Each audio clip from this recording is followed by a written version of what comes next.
শুধু সেলফি তুইলা সময় নষ্ট করা যাবে না, চিল্লায় বলো ঠিক কিনা। কিছুদিন আগে আমি দেখলাম মানবতার দেয়াল। কিসের দেয়াল? কিছু ছেলে পেলে নিউ আইডিয়া বের করেছে যে এটার নাম মানবতার দেয়াল। খুব সম্ভবত মসজিদের এক ওয়ালের মধ্যে তারা লিখেছে মানবতার দেয়াল, আর কিছু হ্যাঙ্গার টানিয়ে রেখেছে, আর বলেছে যেটা অপ্রয়োজনীয় রেখে যান, আর যেটা আপনার লাগবে নিয়ে যান।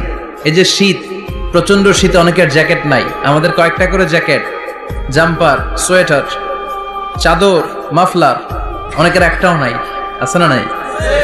তারা দেয়ালের নাম দিয়েছে মানবতার দেয়াল। এখানে আপনার অতিরিক্ত পুরান জ্যাকেট থাকলে রেখে যান। তো অনেকে পুরান জ্যাকেট, মাফলার, চাদর ওখানে ঝুলিয়ে রেখে গিয়েছে, আবার লিখে দিয়েছে যার লাগবে তিনি নিয়ে যান। যার মাফলার নাই, যার জ্যাকেট নাই, চাদর নাই, তারা এসে নিয়ে যাচ্ছে। এটা একটা সুন্দর আইডিয়া না?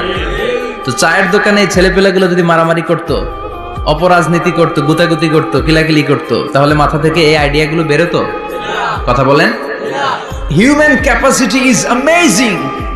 কি পরিমাণে আল্লাহ তাআলা যে আমাদেরকে ক্যাপাসিটি দিয়েছে, আমাদেরকে যে কত প্রিভিলেজ আল্লাহ তাআলা আমাদেরকে দিয়েছে আমরা জানিই না।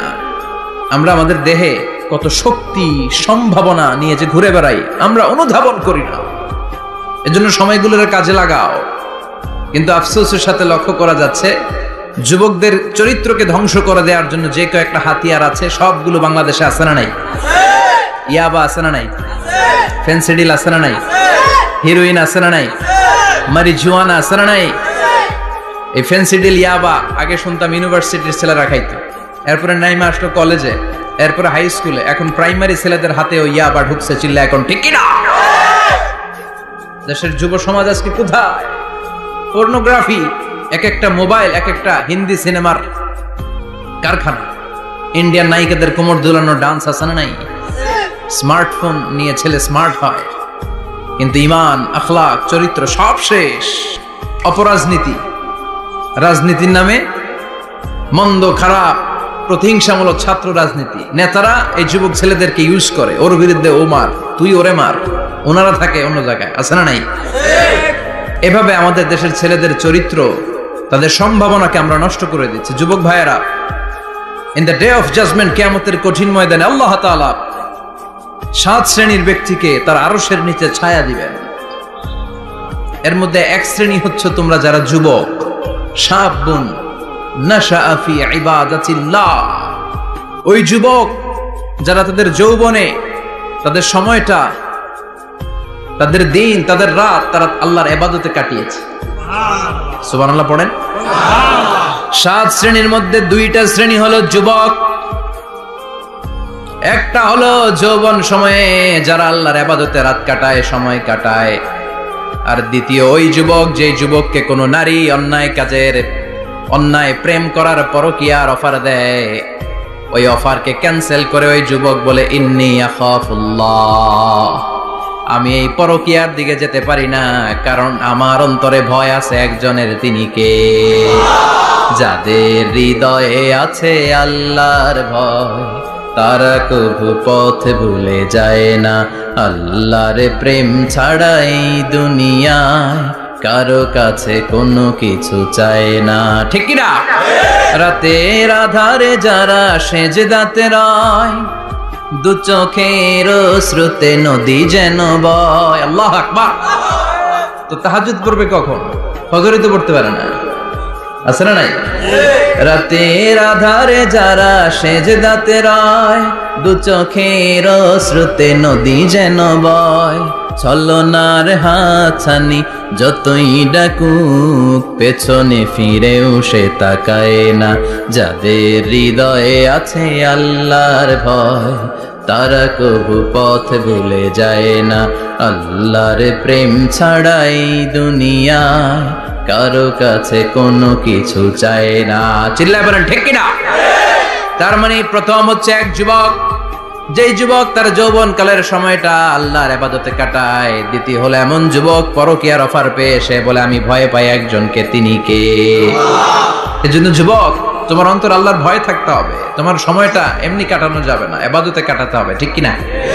এজন্য আমরা নামাজের পরে বলি রাদিতু বিল্লাহি রাব্বা। আল্লাহকে রব হিসেবে পেয়ে আমরা খুশি। তারপরে বলি অবিল ইসলামী দীনা, ইসলামকেও দিন হিসেবে পেয়ে আমরা খুশি না বেজার? কথা কন, খুশি না? আপনি খুশি হইলে আপনার লাভ, খুশি না হইলে আপনার লস। ইসলামের বিজয়কে সমুন্নত করবে কে? ইসলামের পতাকা পত পত করে হোয়াইট হাউসের উপরেও একদিন ঝুলবে। চিল্লায় বলেন ঠিক কিনা? আল্লাহ বলেন খবরদার, ফু দিয়ে ইসলামের বাতি তোরা নিভাতে পারবি না।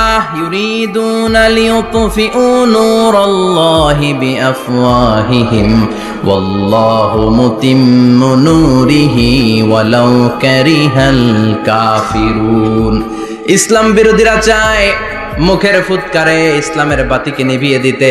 আল্লাহ বলে খবরদার, ষড়যন্ত্র করে লাভ নাই, ইসলামের বিজয় আমি নিশ্চিত করে দেব। স্যামুয়েল হ্যান্টিংটন একটা বই লিখেছে, দ্য ক্লাশেস অফ সিভিলাইজেশন।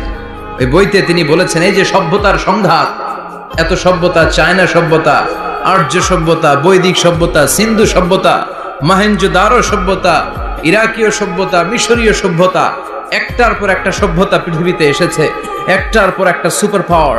এখন সুপার পাওয়ার হচ্ছে ইউনাইটেড স্টেটস অফ আমেরিকা, ধারণা করা হচ্ছে এরপরে চায়না হবে সুপার পাওয়ার, আবার অনেকে বলছে এরপরে ইন্ডিয়া হবে সুপার পাওয়ার। এভাবে একটার পর একটা সুপার পাওয়ার যাওয়ার পরে সর্বশেষ যে সুপার পাওয়ারটা পৃথিবীর বুকে মাথা উঁচু করে দাঁড়িয়ে থাকবে, সেটার নাম হচ্ছে ইসলাম। সেটার নাম কি? তার নমুনা গোটা বিশ্বব্যাপী আছে না নাই? ইসলামকে যত দমাইতে চায় এটা আরো উপরের দিকে ওঠে। সুবহানাল্লাহ কইবেন না? ইসলামের বৈশিষ্ট্য হচ্ছে চারা বীজের মতো। চারা বীজ তো আপনারা চিনবেন, নিমসারের মানুষ। বীজ, ইসলাম হচ্ছে বীজের মতো। ইসলামের শত্রুরা ইসলামকে মাটিতে গেড়ে দিতে চায়, কিন্তু ইসলাম হচ্ছে বীজের মতো, চারা বীজ। চারা বীজ মাটিতে গেড়ে দিলে কি হয়? কথা কন, আরো গজিয়ে ওঠে, মাটি ফেড়ে উপরের দিকে উঠে চিৎকার করে বলেন ঠিক কি না? ইসলাম হচ্ছে টিউবের মতো। টিউব, পুকুরে যারা নতুন সাঁতার কাটতে যায়, ডুবে যাতে মারা না যায়, টিউব নিয়ে সাগরের মধ্যে নামে। এই টিউবকে যত আপনি পানির নিচে ডুবাতে চাইবেন, টিউব আর উপরের দিকে ভেসে ভেসে উঠে। সুবহানাল্লাহ পড়ে। ইসলামরে তো ওরা চিনে নাই। ইসলাম হচ্ছে চারা বীজের মতো। ইসলাম হচ্ছে টায়ারের টিউবের মতো। এটার যতই নিচের দিকে নামাইতে যায়, এটার বৈশিষ্ট্য হচ্ছে এটার ধাক্কা মারলে এটার উপরের দিকে ওঠে। সুবহানাল্লাহ কইবেন না?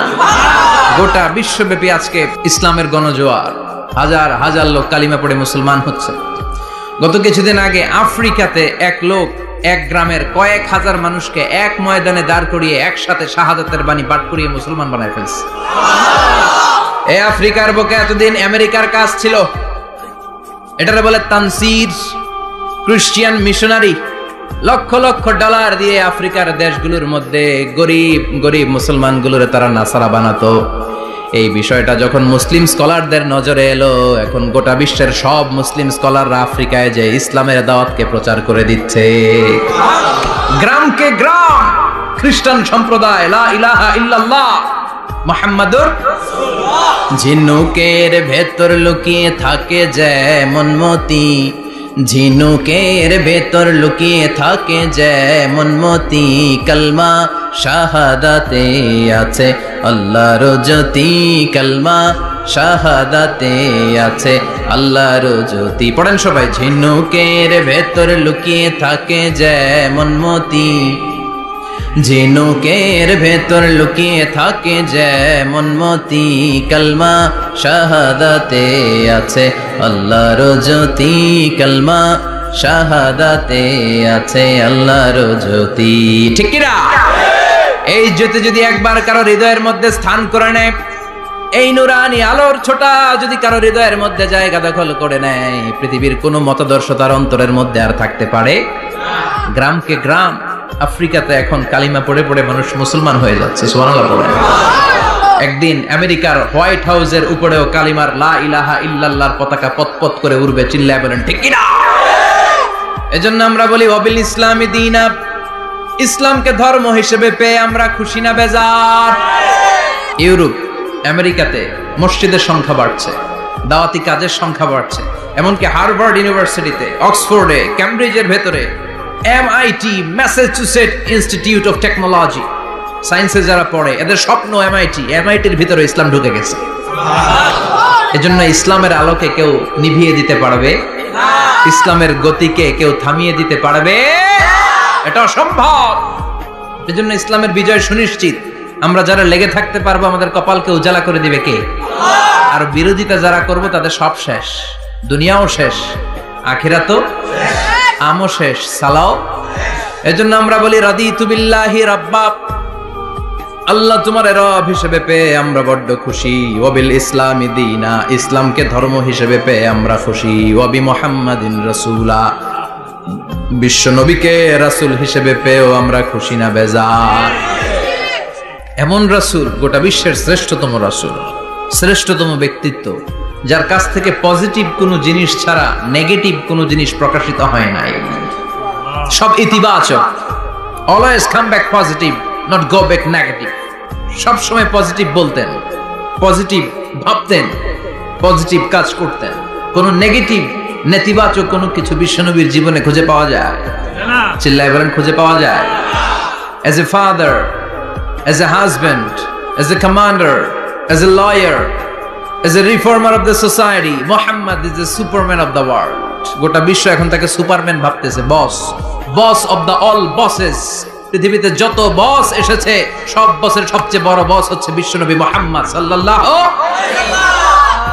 এজন্য আমরা বলি অবি মুহাম্মাদিন রাসূলা, আল্লাহকে রব হিসেবে পেয়ে আমরা যেমন খুশি, ইসলামকে ধর্ম হিসেবে পেয়ে তেমন খুশি, বিশ্বনবীকেও রাসূল হিসেবে পেয়ে খুশি না বেজার? কথা কর। এই বিশ্বনবীর ভালোবাসা যদি অন্তরে না থাকে জান্নাতে ঢোকা যাবে নাকি? আল্লাহর ভালোবাসা, বিশ্বনবীর ভালোবাসা অন্তরে থাকার দরকার আছে না নাই? আল্লাহকে যে পাইতে চায় হযরতকে ভালোবেসে, আরশ কুরসি লৌহ কালাম না চাইতে পেয়েছে সে। হযরতকে ভালোবেসে আরশ কুরসি লৌহ কালাম না চাইতে পেয়েছে সে। চিল্লায় বলেন ঠিক কিনা? নবীর ভালোবাসা অন্তরে থাকতে হবে। তাহলে তিনটা জিনিসের ঘোষণা আমরা দেই নামাজের পর। আল্লাহকে রব হিসেবে পেয়ে আমরা খুশি, ইসলামকে ধর্ম হিসেবে পেয়ে খুশি, বিশ্বনবীকে রাসূল হিসেবে পেয়ে খুশি, আবার এই কিতাবটারে সংবিধান হিসেবে পেয়ে আমরা খুশি না বেজার? এটার আলোকে আমাদের সমাজ প্রতিষ্ঠিত হোক, মদিনার সমাজ হোক, সোনালী সমাজ হোক, আলোকিত সমাজ হোক। আমরা চাই কি চাই না? এই কোরআনের আইন দিয়ে আমার দেশ চলুক, আমরা চাই কি চাই না? এই কোরআনে ধর্ষকদের বিচার আছে না নাই? অবিবাহিত ধর্ষক হলে 80 ব্যাট, 100 ব্যাট। আর যদি বিবাহিত ধর্ষক হয় ডেথ পেনাল্টি। সৌদিতে করে হেড অফ, মাথাটাকে নুইয়ে তলোয়ার দিয়ে এক কোপ মেরে গর্দানটা আলাদা করে দেয়, ঠিক কিনা? অনেক দেশে ডেথ পেনাল্টি করে হ্যাঙ্গিং এর মাধ্যমে, ফাঁসির মাধ্যমে। ধর্ষণের বিচার বাংলাদেশে সহজে পাওয়া যায় না, কিন্তু কোরআন দিয়ে বিচার করলে ওই বিচার আছে না নাই? নোয়াখালীর এক বোনকে ধর্ষণ করা হয়েছে, গোটা বাংলার জামিনে এই নিউজটা আছে না নাই? কোরআনের বিচার থাকলে আলটিমেটাম হতো 24 ঘন্টা, 24 আওয়ার্স। 24 আওয়ার্স এর মধ্যে ধর্ষককে ডেকে এনে বাইতুল মোকাররমের স্কয়ারের সামনে লক্ষ মানুষের চোখের সামনে ফাঁসির রশিতে ঝুলিয়ে দেয়া হতো। বড় বড় চোরগুলোর হাত কেটে দেয়া হতো। কলা চোর, ডিম চোর, মুরগি চোর না, বড় বড় সাইজের চুরি যারা করে 1000 কোটি টাকা মেরে দেয়, দেশের 12টা বাজিয়ে দেয়, দেশের 10-এর সর্বনাশ করে, সিমেন্ট খাইয়া, টিন খাইয়া, রড খাইয়া সব হজম করে। ব্রিজ ভেঙে গেলে ব্রিজের ভেতরে পাওয়া যায় বাঁশ, তার মানে রড গেছে কই? হ্যাঁ, পেটে। এগুলোর এক একটার পেটে 10টা করে পাকস তুলে দিছে আল্লাহ। 10টা স্টোমাক না থাকলে রড হজম হয়? কথা কয় না? এগুলোর বিচার হওয়ার দরকার আছে না নাই? কোরআনের রাজ যদি কায়েম হয়, এই সবগুলো বড় বড় চোরের বিচার হবে, লাইভ ব্রডকাস্টিং হবে টিভিতে, আমরা সবাই দেখবো কেমন করে তাদের হাত কাটা হয়। ওই সমাজ আমাদের দেশে চালু হোক, আমরা চাই কি চাই না? তাহলে সোজা সাপটা হিসাব, এই 4টা জিনিসের বিরুদ্ধে কেউ অবস্থান নিলে তাদের বিরুদ্ধে আমাদের অবস্থান, জোরে কোন ঠিক কিনা? আর এই 4টা জিনিসের পক্ষে যারা কথা বলবে তাদের জন্য আমাদের অন্তরে দোয়া আছে না নাই? এক হচ্ছে আমার রব, 2 হলো আমার ইসলাম, তিন হলো আমার পেয়ারা নবী, চার হলো আমাদের আল্লাহর দেয়া সংবিধান কোরআন। এই চারটা জিনিসের বিরুদ্ধে কথা বললে খবর আছে না নাই? এই চারটা জিনিসের বিরুদ্ধে কথা বলা হবে মুসলমানদের দেশে। এই চারটা জিনিসকে কটূক্তি করা হবে, অপমান করা হবে, আর এর বিরুদ্ধে প্রতিবাদ আসবে না। মুমিন চুপ করে বসে থাকবে, সেটা মুমিন নয়, সেটা মুনাফিক। চিল্লায় বলেন ঠিক কিনা? এজন্য এই চারটা জিনিসের বিরুদ্ধে কথা বললে প্রতিবাদের ঝড় তোলার দরকার আছে না নাই? রাজি আছে মুসলমান? দুই হাত উঁচু করে আল্লাহর দেখা। আল্লাহ আমাদের স্লোগানকে কবুল করো। এই চারটা জিনিসের জন্য ভালোবাসা আমাদের অন্তরে তুমি স্থান করে দাও। এগুলোকে পুঁজি করে যেন আমরা জান্নাতের অধিকারী হতে পারি, তুমি তৌফিক দাও। আর জোরে পড়েন আমিন। আজকে আমরা যে বইটা থেকে কথা শুনবো, বইটার নাম কি বলেন? আরো জোরে বলেন, কি নাম? আজকে আমরা জানার নিয়তে, শিখার নিয়তে, আমাদের আখিরাতটাকে সুন্দর করার নিয়তে কোরআন থেকে কিছু কথা শুনবো। ইনশাআল্লাহ পড়েন, আরো জোরে পড়েন ইনশাআল্লাহ। আমাদের সবকিছু হয়ে যাচ্ছে শো অফ, মাহফিল হয়ে যাচ্ছে শো অফ, আলোচনাগুলো হয়ে যাচ্ছে শো অফ, লোক দেখানো ভাব। অন্তরে ইখলাস নাই, আল্লাহর প্রতি দরদ নাই, স্রষ্টার প্রতি অগাধ বিশ্বাস আর ভালোবাসা নাই। আমাদের ডে টু ডে লাইফের চিত্র যদি আমরা খেয়াল করি তাহলে দেখবো our spirituality is going down, our লিল্লাহিয়াত ইখলাস ইজ গোয়িং ডাউন। আমাদের ইখলাস যাচ্ছে নিচের দিকে, মানে কমছে, ডিক্রিজিং ডে আফটার ডে। কিন্তু our greed, our jealousy, our arrogance, আমাদের অহংকার, আমাদের ক্ষমতার প্রতি লোভ, আমাদের হিংসা, এগুলো দিন দিন উপরের দিকে যাচ্ছে। চিল্লা এখন ঠিক কিনা? এই তাফসীর মাহফিলগুলোর মূল উদ্দেশ্য হচ্ছে আমাদেরকে রাইট ট্র্যাকে নিয়ে আসা। We should come back to the right track. Train যদি লাইনচ্যুত হয়, অ্যাক্সিডেন্টের সম্ভাবনা আছে না নাই? লাইনচ্যুত হয়ে গেলে রেল কর্তৃপক্ষ এটাকে এসে আবার লাইনে তুলে দেয়, ঠিক কিনা? আমরা শয়তানের ওয়াসওয়াসাতে প্রায় লাইনচ্যুত হয়ে যায়। এই তাফসীর মাহফিলগুলোর উদ্দেশ্য হচ্ছে আমাদেরকে আবার লাইনে তুলে দেয়া। আলহামদুলিল্লাহ কোন? এই জন্য সময় নষ্ট করে, যে সময় ব্যয় করে যে আমরা এসেছি, আসুন আমরা শুরুতেই নিয়তটাকে খালেস করে নেই, যে আজকে আমরা যা শুনবো আমলের নিয়তে শুনবো, ইখলাসের সাথে শুনবো, নিজেকে পরিবর্তন করার জন্য শুনবো, আমার আখিরাতটাকে, আমার জান্নাতটাকে সুন্দর করার জন্য শুনবো। তো আমরা খুব লম্বা চূড়া বক্তব্যের দিকে যাব না, সংক্ষিপ্ত কিছু কথা সরাসরি আমরা কোরআন থেকে শুনবার চেষ্টা করব। পড়েন ইনশাআল্লাহ। এবং আজকে এই 2 দিন ব্যাপী তাফসীরুল কোরআনের প্রোগ্রামের প্রথম দিন আমরা একসাথে বিদায় নিব ইনশাআল্লাহ। পড়েন। আলোচনার মাঝখানে উঠা বসা করবেন, শেষ পর্যন্ত থাকবেন, কথা দিয়েছেন? আওয়াজ করে পড়েন ইনশাআল্লাহ।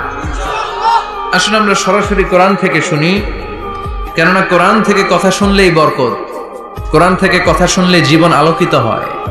জীবনটা আলোকিত করে দেয় কে? কারণ সব সমস্যার সমাধান দিতে পারে। সমাধান চাও যদি জীবনে, মরণে ফিরে যাও, খুঁজে নাও, চোখ রাখো কোরআনে। চোখ রাখবেন কোথায়? না টিভির পর্দায়? কোথায়? সমাধান চাও যদি জীবনে, মরণে ফিরে যাও, খুঁজে নাও, চোখ রাখো কোরআনে। If you want the solution this dunya and akhira, go back, have a look to the holy Quran. Subhanallah পড়েন।